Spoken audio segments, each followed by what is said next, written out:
यानी आज ऐसे गूढ़ विषय को जानिए जो सनातन धर्म का मूल है, प्राण है। उसके बिना सनातन धर्म में किसी को लाभ होने से रहा नहीं। वैसे किसी भी व्यक्ति को 5 चीजों के बगैर न तो धन मिल सकता, न सुख मिल सकता, न शांति मिल सकती, न उन्नति और न मोक्ष। तो आपको जीवन में ये 5 चीजें होना अनिवार्य है। इनका क्रम दूसरा है, पर आपको थोड़ा सा आगे पीछे करके सुनाते हैं क्योंकि क्रम में कुछ अरुचिकर है। अरुचिकर आपके मन में नहीं आएगा तो आप फिर सुनेंगे नहीं तो कभी धारण नहीं कर पाएंगे। तो सर्वप्रथम है गायत्री। आपके जीवन में ज्ञान आए, प्रकाश आए, उन्नति आए, तो आप बहुत श्रेष्ठ जान पाए, इसके लिए आपके जीवन में एक गायत्री की उपासना सर्वोपरि है। आप इस समय बहुत सुनने में मिलता है, देखने में मिलता है कि life management, time management, office management की तो सैकड़ों प्रजातियां बन गई हैं, तो सब मैनेजमेंट के लिए लगे हुए हैं। पर जिसके जीवन में गायत्री नहीं होगी उसके जीवन में कभी कोई मैनेजमेंट नहीं होगा, कोई प्रबंधन नहीं होगा, कोई भी कार्य व्यवस्थित नहीं होगा। क्योंकि गायत्री क्या कहती है? तो संध्या करिए, प्रातः संध्या, प्रभात संध्या, मध्याह्न संध्या, संध्या संध्या। तो जिसके प्रभात समय से नहीं हो रही है, जिसका मध्याह्न समय से नहीं हो रहा है, जिसकी निशा समय से नहीं हो रही है, जिसकी गोधूली समय से नहीं हो रही है, उसके जीवन में कुछ और समय से हो जाए ये तो संभव ही नहीं है।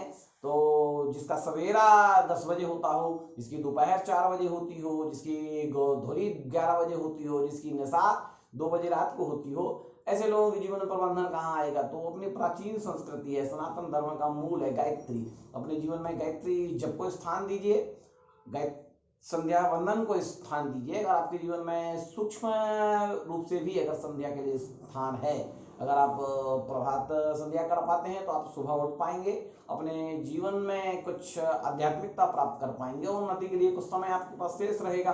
आप अगर मध्याह्न का भास कर पाएंगे, मध्याह्न की संध्या का ध्यान कर पाएंगे, मध्याह्न में ईश्वर का ध्यान कर पाएंगे, तो आपके जीवन में इस बात की तो उपलब्धि हो जाएगी कि आपको समय का ज्ञान हो जाएगा कि कितना जा रहा है, कितना आ रहा है, कितना बचा हुआ है।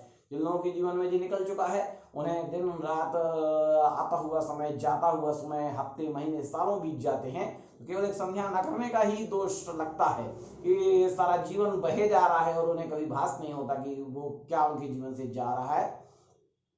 फिर गायत्री ज्ञान की देवी है, प्रज्ञा देती हैं, तो प्रज्ञा बुद्धि की श्रेष्ठतम अवस्था का नाम है।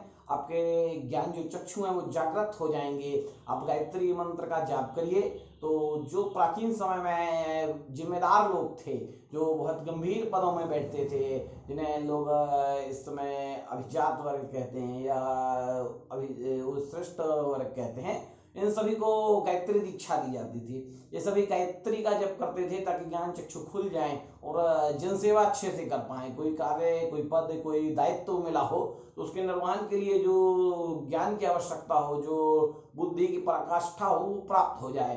तो जब आपके जीवन में गायत्री जप का स्थान होगा, कम से कम 5 माला 10 माला आप नित्य प्रति कर पाएंगे, तो आपके जीवन में ज्ञान चक्षु खुल जाएंगे। फिर आपको कुछ समझने में ज्यादा विलंब नहीं होगा, कुछ समझाने में ज्यादा देर नहीं होगी, किसी व्यक्ति के मन के भाव को पढ़ने में दिक्कत नहीं होगी। तो आपके जीवन में जो बहुत सारे कष्ट हैं, न समझने के न समझाने के, वो गायत्री जप से दूर हो जाएंगे। तो मूल रूपेण गायत्री को धारण करिए, प्रबंधन के लिए, कुछ समझने के लिए, कुछ ज्ञान के लिए। जब तक ज्ञान का प्रकाश जागृत नहीं होगा तब तक आपके जीवन में कुछ आएगा नहीं। अंधकार में तो कुछ प्रवेश कर नहीं सकता, न कुछ दिख सकता है, न कुछ मिल सकता है। तो मूल रूपेण आप गायत्री को इष्ट देवी बनाइए और गायत्री जप को स्थान दीजिए। संत जीवन में संध्या वंदन को स्थान दीजिए, 3 समय की संध्या का ज्ञान करिए।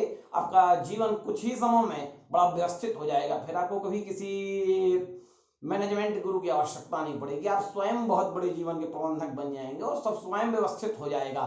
सब काम समय से चालू हो जाएगा, समय से समाप्त हो जाएगा। ये आपके जीवन में एक विशेष उपलब्धि होगी और आपका जीवन सिद्ध होगा, सफल होगा। दूसरी चीज क्या है? गौ का स्थान है। अपने सनातन धर्म में गौ के लिए जो स्थान दिया गया है, उस गौ के बिना जीवन संभव नहीं है। और गौ के बिना जो जीने का प्रयास कर रहे हैं, जो गौ के बिना जीने की कोशिश कर रहे हैं, उनके जीवन में पूर्णता नहीं आ सकती, पूरी सिद्धि नहीं आ सकती, पूरी उपलब्धता नहीं आ सकती। गौ क्या है? गौ को बड़ी एक धार्मिकता से जोड़ रखा है, तो बहुत छोटे शब्दों में अपना धर्म बांध लिया है। तो गाय तो एक दो हाथ की रस्सी से बंधी होती है, पर जो मनुष्य है, जो बुद्धिजीवी प्राणी है, वो अपने ज्ञान की रस्सी से इतना बंध गया है कि उस गाय और बैल से भी पीछे हो गया है। तो अगर आपके जीवन में गौ का स्थान नहीं है तो आप उन्नति नहीं कर पाएंगे। अब उससे प्राप्ति क्या होने वाली है? गाय एक ममता का प्रतीक है। गाय के बछड़े को और गाय को कभी आप बोलते देखेंगे तो गाय अपने बछड़े के लिए बोलती है ज्यादातर, या अपने मालिक के लिए बोलती है। तो ये बात तो समझ में आती है कि गाय वात्सल्य में बुला रही है, प्रेम में बुला रही है, ममता में बुला रही है। तो आपके घर के जो बच्चे होंगे, जो लोग होंगे, या आप स्वयं की आपके अंदर ममता जागृत होगी कि मेरी माँ मेरे लिए कितना तड़पती होगी, मेरी माँ ने मुझे कैसे पाला है, या मेरा बच्चा कैसे तड़प रहा होगा।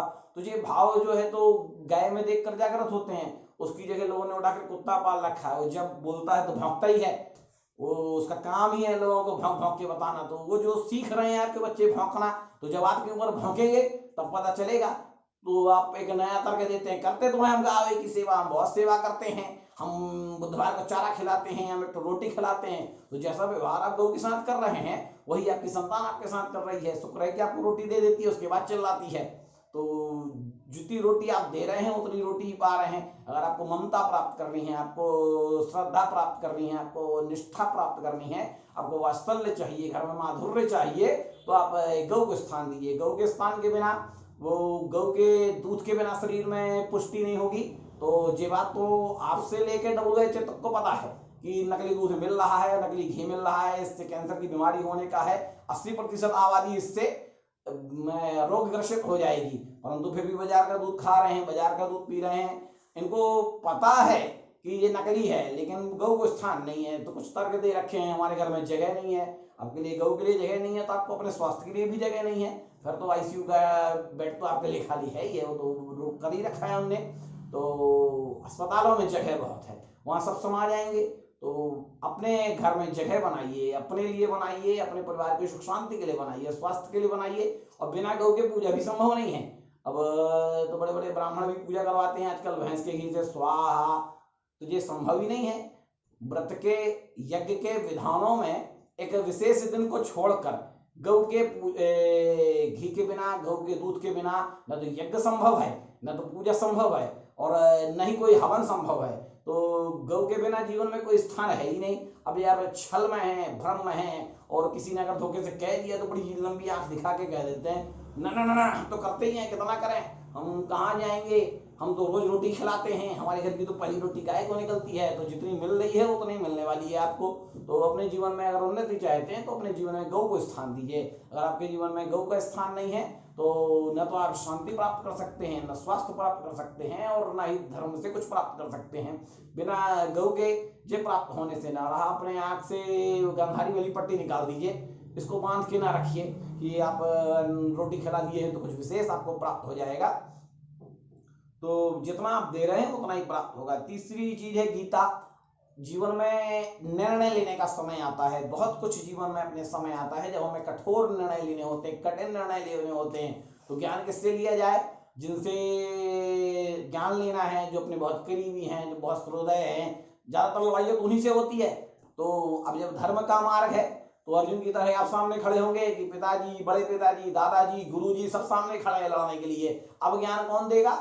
तो अब तो जाके नहीं कह सकते दादाजी से कि दादाजी बताइए हम क्या करें, पिताजी बताइए हम क्या करें, गुरुजी क्या करें। तो सब धर्म के मार्ग में आपके सामने खड़े हुए हैं। तो धर्म के हिसाब से क्या करना चाहिए, विपत्ति काल में क्या करना चाहिए, संकट के समय क्या करना चाहिए, राजधर्म में क्या करना चाहिए, पुत्र धर्म में क्या करना चाहिए, वाणिज्य धर्म में क्या करना चाहिए, ये आपके जीवन में धर्म संकट को दूर करने के लिए गीता सर्वोपरि ग्रंथ है। और प्रतिदिन कोई ना कोई धर्म संकट व्यक्ति के जीवन में आ जाता है, और व्यक्ति अज्ञान में भटक रहा है, झूठे भ्रम में भटक रहा है, और अपने से जाने किसके फैलाए हुए भ्रमों में जी रहा है। तो वैसे तो रामायण बहुत अच्छा ग्रंथ है, पर रामायण केवल जीवन में धारण करने के लिए, सुख के समय पे है। विपत्ति काल में, संकट के समय में आप रामायण से निर्णय नहीं ले सकते। तो आपके जीवन में कठोर निर्णय लेने हैं, धर्म में निर्णय लेने हैं, तो आप गीता को स्थान दीजिए, गीता का अध्ययन करिए, गीता को धारण करिए। बिना गीता के आप कभी भी धार्मिक कार्य नहीं कर सकते, कभी भी कोई धर्म में निर्णय नहीं हो सकता आपका कार्य एक गलत निर्णय से अधर्म की ओर चला जाएगा और संपूर्ण जीवन अधर्म को प्राप्त होकर भूत योनि में चले जाएंगे, तो आपको मुक्ति और जीवन में सिद्धि कुछ भी प्राप्त नहीं होगा। आपके जीवन में शोक रह गया है, कलेश रह गया है, दुख है, धन का अभाव है, सब कुछ होकर भी अगर आप दुखी हैं तो आपके जीवन में इन चीजों की कमी है। इसके बाद गंगा है। अगर माँ गंगा को अपने जीवन में आपने स्थान नहीं दे रखा है, गंगा की तरह अगर आप अपने आप को बना नहीं पाए हैं और गंगा का स्नान आपके जीवन में नहीं है, गंगा जल के लिए अगर आपके जीवन में जगह नहीं है, तो कुछ धर्म से प्राप्ति हो जाए, कुछ जीवन में प्राप्ति हो जाए, कुछ कार्यों में सिद्धि हो जाए, ये संभव नहीं है। गंगा की तरह आप अविरलता लाइए, अबाध्यता लाइए कि कोई आपको रोक ना पाए, इतनी विशालता लाइए कि आप किसी के देखने पर बृहद दिखें, इतनी समग्रता लाइए कि कुछ भी आए तो आप संभाल लें, और इतनी पवित्रता लाइए कि कुछ भी मिले तो आप उसको शुद्ध करने में सक्षम हो। तो गंगा के अस्तित्व को बचाने का प्रयास करिए, गंगा के जल को अपने घर में स्थान दीजिए, गंगा जल के नित्य सेवन पे ध्यान दीजिए। अगर आपके जीवन में गंगा का सम्मान है और गंगा माता की भक्ति है और गंगा स्नान आपके जीवन में बना हुआ है, तो आप अवश्य जीवन में उन्नति कर पाएंगे। और बिना गंगा जल के न तो मुक्ति प्राप्त है। जब अपने धर्म में किसी भी सनातनी की मृत्यु होती है तो तुलसी, गंगा जल, स्वर्ण डाला जाता है उसके मुख में, तो मुक्ति का मार्ग है। और मृत्यु के पश्चात अस्थियां भी वहीं डाली जाती हैं। लोग तो गंगा जी में अपनी मृत्यु को मोक्षप्रद मानते हैं, तो गंगा मैया को स्थान दीजिए, वो उसके बिना मुक्ति संभव नहीं है। तो कई लोग तो गए तो दूर से स्नान कराए, कुछ तो फोटो देखकर गंगा जी की खुश हैं, कुछ तो बोले तो गंगा है। तो ये सब बातें अपने जीवन से निकाल दीजिए। बिना गंगा माँ के अपने जीवन में, अपने सनातन धर्म में कोई मुक्ति का मार्ग नहीं मिलेगा। इसके बाद गुरु हैं। अब गुरु बनाने की कुछ विद्याएं हैं, कुछ गुण हैं, कुछ उसका भी प्रमाणा है, पर इसमें गुरु बनाने की कुछ भ्रांतियां फंस गई हैं।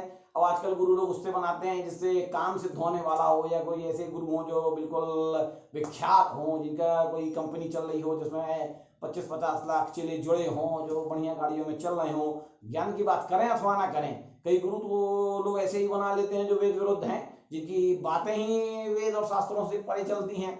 तो अगर अपने जीवन में आध्यात्मिक उन्नति चाहते हैं, जीवन में सामान्य उन्नति चाहते हैं, तो कोई श्रेष्ठ गुरु बनाइए जो ज्ञान दे सके, जो मुक्ति का मार्ग दे सके, जो धर्म की बातें कर सके, जो आपसे डरता ना हो, जो आपको प्रसन्न करने के लिए बातें ना करना हो, जिसकी बातें आपको प्रसन्न करने के लिए ना हो, आपसे धन प्राप्ति के लिए ना हो, वो बातें धर्म में करें, जो प्रयोजन धर्म को सिद्ध करे, जो धर्म को स्थापित करने की बातें हों।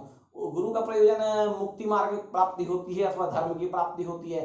तो लोग गुरु से काम चाहते हैं, हमारी जमीन का काम करा दीजिए, हमारे मकान का काम करा दीजिए, हमारी शादी करा दीजिए। ये सब सांसारिक कार्य हैं, गुरु मुक्ति के लिए हैं, गुरु ज्ञान के लिए हैं। अगर आपके जीवन में कोई धर्म संकट आ गया है, कोई ऐसा क्लेश आ गया है जो बहुत बड़ा है, जो ईश्वर से सीधे निर्णय लेने की बात हो, आपके जीवन में कोई बड़े संकल्प की उपलब्धि हो, तो आप गुरु से चर्चा करिए। वैसे तो गुरु होने का सुख भी बहुत है, हमें भी प्राप्त हुआ है। तो आजकल तो ऐसे ऐसे शिष्य मिल रहे हैं कि गुरु उनको देखकर मुक्ति को स्वयं प्राप्त हो जाए तो ज्यादा अच्छा है। तो गुरुओं से क्या क्या ज्ञान लेते हैं लोग, वो तो थोड़ा हमारी नौकरी की बात करा दो, थोड़ा हमारा व्यापार की बात करा दो, हमारी जमीन की बात करा दो। तो कहीं कोई धार्मिकता की बातें नहीं होती, कोई उसमें सिद्धि की बातें नहीं होती, कोई समाधान की बातें नहीं होती। अगर आप अपने जीवन में समाधान चाहते हैं, सिद्धि चाहते हैं, तो कोई धर्ममय गुरु बनाइए जो आपको अंधकार से निकाल के प्रकाश में ले जाए। अगर अंधकार में गुरु के पास भी हैं, अगर आपने किसी गुरु को बना रखा है, अगर वो धार्मिक हैं, धर्मनिष्ठ हैं, तो अपने अहंकार को छोड़कर ज्ञान लेने का प्रयास करें। तो अगर आपके जीवन में गुरु हैं तो आप कभी पथभ्रष्ट नहीं होंगे, कभी आप पंथ भ्रष्ट नहीं होंगे, और आप कभी ईश्वर के मार्ग से हटकर, धर्म से हटकर विधर्मी नहीं हो जाएंगे, और अपने स्वयं के धर्म नष्ट होने से नष्ट नहीं हो जाएंगे। क्योंकि इंसान के नष्ट होने का मूल कारण धर्म का नष्ट होना और अज्ञान ही है। तो अगर आप कहीं कलेश में हैं, दुख में हैं, शोक में हैं, तो आप निसंदेह एक गुरुद्रोही हैं, और आपके जीवन में असफलताओं और असिद्धि का कारण गुरु के अपमान का कारण हो सकता है। तो उसे दूर करने का प्रयास करें। अब अपने जीवन में सिद्धि चाहते हैं तो इन 5 चीजों को उतारिए, और सनातन धर्म में इन 5 का ही मूल स्थान है। इन 5 के बिना सनातन धर्म का अनुयायी कहलाना संभव, और इसके बिना न धन प्राप्त किया जा सकता, न सुख प्राप्त किया जा सकता, न मुक्ति प्राप्त की जा सकती। से शुभ जय मां दक्षिण स्वीकारी।